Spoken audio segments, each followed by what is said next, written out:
you mind if I ask a couple questions that I've been kind of puzzling over as it relates to this? Yeah. I'm going to start first with just I wanted to pitch a piece of house nomenclature and get your opinion on how you've seen this develop in other games and what you think of it. My friends and I have a term called small businesses in RPGs, which is basically like where players care more about like their keep or their tavern that they run than they care about like the big epic thing. And the degree to which some games like Shadowrun or others kind of feed into that small business mentality. Or like a D&D, which doesn't often give, well, depending on the edition, doesn't give very much hard rules towards that. It's not very procedurally oriented towards it, but it still seems to happen all the time. In the first Advanced Dungeons and Dragons, there was just enough material provided that people seized upon it and made fairly elaborate house rules and procedures in which they could do it. Right.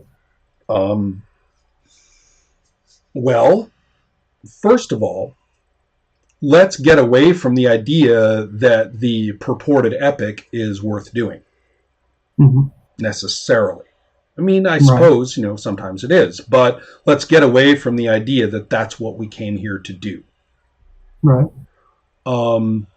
Let's keep in mind that playing a character, particularly if some sense of world building was involved, so that people feel kind of invested in that this is Gnome Town, in the port city, down by the river and the docks. That's Gnome Town, and you quite like the fact that you now own a bar in Gnome Town, right? That actually is a fairly accessible motivation.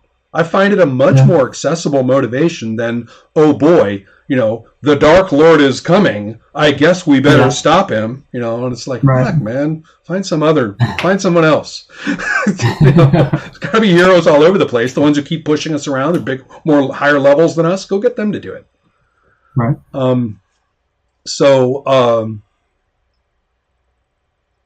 That's the first thing I have to say, which is that, first of all, the small business mentality that you're talking about may actually be tremendously rewarding and could itself sustain fairly long-term play given cycles of closure and cycles of, tension and phenomena. And, of course, the worst thing you should never just blow up the bar. I mean, that's just taking away the fun. So what we're doing is just enjoying ourselves doing that. It's doable. Right. Yeah, I'm kind of interested in it from a design perspective because I've played so many games where the themes or the actual play makes people really excited about that, and that becomes a big part of their inspiration, but not much of the procedure or design space is lent towards that. So oftentimes I feel like the game masters are like, well, I don't know what to do. I guess I'm just like watching them fill out ledgers. I don't know what is happening, They might not actually be filling out ledgers. They might actually be more oriented just in sort of mapping their tavern or asking who comes in today.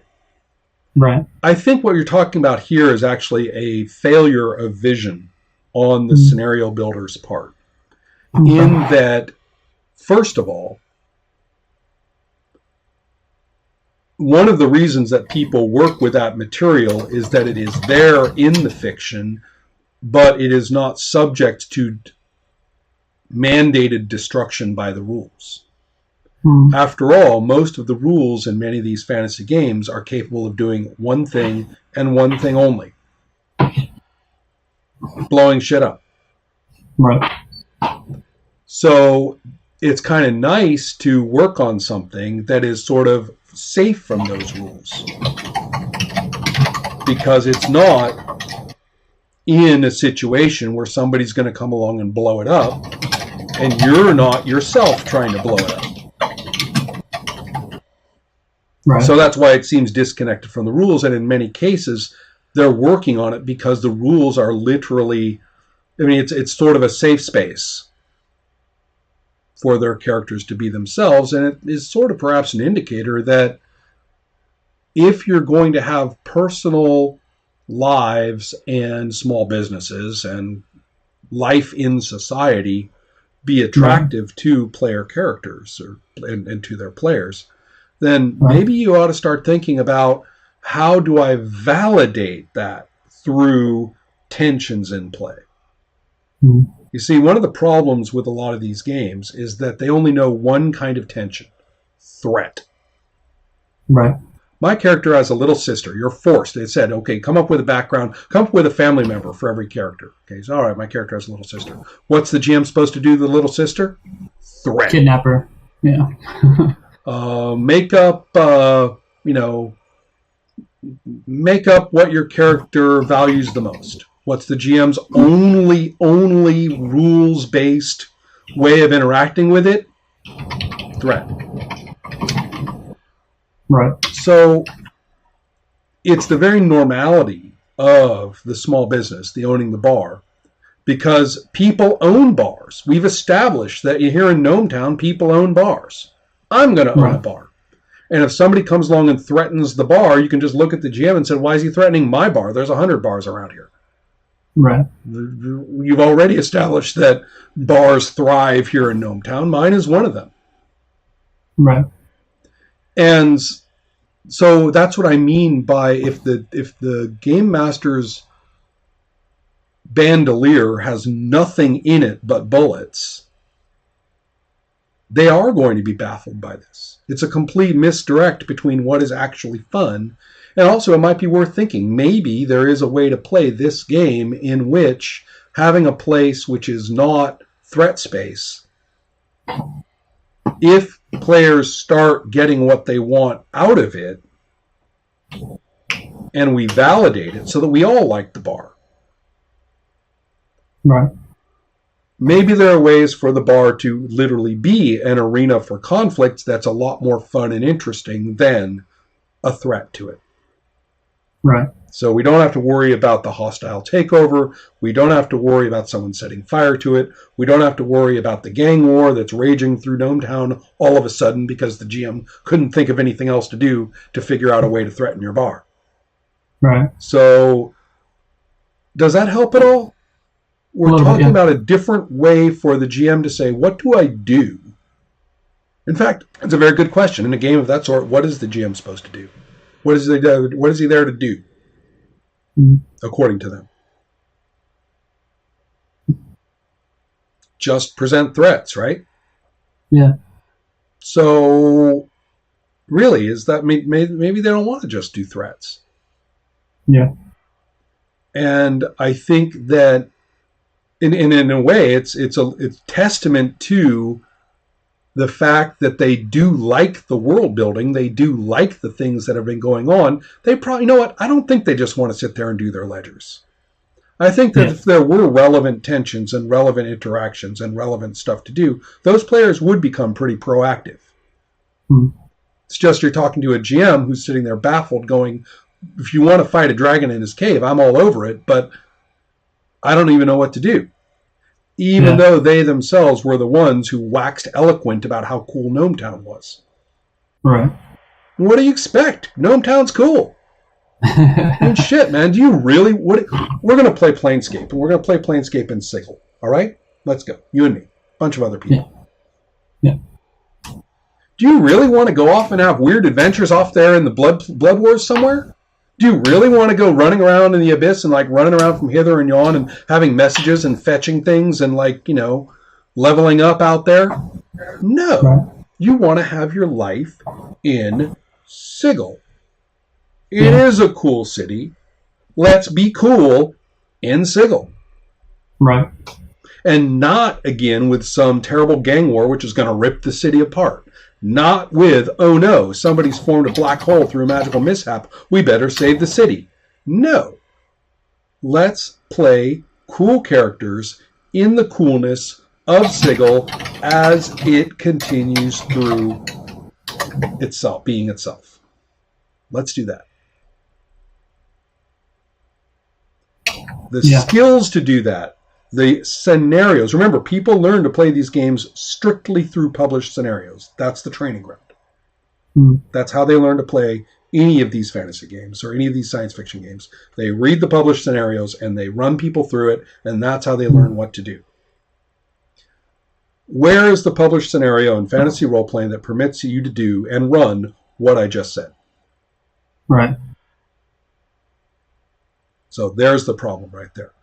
The players actually have a valid aesthetic, and I do think that they are primed. The more they do that, the more primed they are to respond to interesting conflicts and even to generate some of them themselves.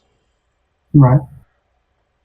But where's the GMing skill when all you're really being told is poke them, hook them, right? Poke them into action, threaten what they love, take away the valuable thing, hook them out of their fucking bar and into your tunnel. Right. Or your skyship, right? And yeah, you come along and the trolls have their skyship and it's going to be awesome. And the player's like, my bar's down there. You know? So, you know, to me, it's a real mismatch of skill, instruction, and enjoyment that's going on. The players are not stupid. The players are not dodging. They are not avoiding. They are not being bad. They are not, you know, they're not boring people who would rather count coins than fight dragons. Right. Do you think that if you were to notice in playtests that these sorts of things emerged a lot, would you want to lend some procedural weight to any of it, or would you feel like leaving it squishy is the best option for these sorts of things? Obviously, there's no like one set. No, there's sort of two ways to go, though, aren't there? Yeah. One is respond to the playtests and say, these players are actually teaching me something. Yeah.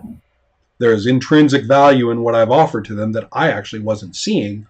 Maybe I'm going to, you know, maybe I like it. Do I like it? Yeah. Maybe I like it. What are the skills? I mean, let's try and work with that and see if I'm any good at it. Let's play some more and I'll see if I'm any good at it. And ooh, look at that. This game has strengths. What about my mechanics are actually helping do this? Yeah. And if you find some, you're like, wow, look what I designed. I'm brilliant. That's one way to go. The other way is to say, God love them. They found that. I don't want them finding that in my game. Yeah. I'm going to go and make sure that that gets scrubbed out and that what we are up to here, or the range of what we're up to here, is actually better supported in terms of inspiration. Yeah. That it is more fun to do this, not because I disincentivize that and punish them for being inactive and hook them willy-nilly, but because what I thought what I designed to do was fun. Yeah. Is it? So those are really binary, aren't they? I mean, you got to go this way or you got to go that way. And I like that they're both based on what you as a designer actually want, as opposed to just responding to playtest. Right. I mean, and I know that I've been coming off as, you know, kind of scary in the last few sessions, but I am really about that. I mean, you don't have to design the game that pleases your playtesters the most. You just don't. Yeah. I'm kind of interested in the small business question, not just as a matter of like, you know, running games, but because the two games that I'm thinking the most about right now are Origin, where small businesses would be delightful and investment in the world is the point, and then Kinfolk, where it would be very weird if they went off and did stuff while the world. No, I mean, Kinfolk is a threat in the realm kind of game. Yeah. You know, and to go back to your werewolf analogy, I actually think werewolf is an interesting example of a particular game of werewolf could spin into, you know, we all live in this city and we all have lives in this city, and I'd actually like to play myself in my human form a fair amount doing my thing. Right. And the GM is like, the worm, the apocalypse. You're like, my taxes are ready. I'm making a donation to the Cairn. It's okay. Yeah. But I mean, maybe not, you know, the characters' tax returns may not be actually more interesting to the player, but certainly the player's interest in how their character relates to the street culture of that city in terms of lifestyle is interesting to them. Yeah. Again, in and of itself, we're not talking about anything stupid on the player's parts when they act like this. Yeah. what was the other thing? I think I'm running into constraints. Sorry. Yeah, the other thing, and you can, if you have thoughts about this later, shoot me an email if you need to, because it's kind of a big question. But so in earlier playtests of Kinfolk, I've had the issue, and in general, when I've made experiments about like constraining playtime and having a definitive end to a game, I've run across the thing where I tried to create some sort of, clearly in hindsight, sort of an arbitrary arc of like, the hero's journey or like the 5-act structure or whatever. And I've often run across the issue that, like you were talking about in your experiments, where either I have to railroad something to make it fit the beat, or I don't railroad them, and then I end up introducing something which seems completely contrary to the tone of where the story is actually at the time. And like the timing of the play versus the timing of how it's supposed to play doesn't match, and so it seems untenable to try to force the players into that kind of rhythm. But then again, I want to be able to make a game with Kinfolk where there is a rising action to an eventual climax that has a, if not finite, then at least. I think that I think that this is so specific to particular games that we should treat this as a Kinfolk question. Okay, that's fair. So let me think about it. Let me think about it. The last session we did, you mentioned kind of people who are experimenting with making these very rigid structures for how play, and that you kind of felt that it was never really done particularly well. I don't know about never. I mean, we've got some pretty rigid structures out there that I think are quite good, and I've tried to make one or two myself. I think that when I was talking about the overly rigid structures, I was talking about too many micro-engineered pieces that were redundant, that some of them had become redundant or were replacing what would have been imagined material due to the operation of the other pieces. Okay, gotcha. And it does require, of course, a minimal number of operative representative mechanisms for this to happen. So the first thing I would think of in terms of that larger problem was, what are the minimal working mechanisms, numbers that change, things that change on a sheet, things to do, whether they're in the player side, whether they're on the GM side, that actually give you a lever to pull, a ratchet to turn, and then you have a creative response to what you see. Okay. We can talk also as well about what is the nature of GM introduced material and, in fact, challenging material, which, if you spend your whole life encountering nothing but, then the freedom from it seems so wonderful that when you encounter a little bit of it, you say, I won't have any of that GM fiat in my game. And, then you end up with the idea of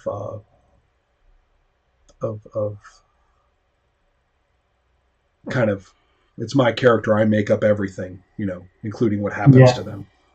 Yeah, I'm definitely a game master minarchist, so I want to avoid those traps to a degree possible, because I don't particularly like GM fiat. So. Right.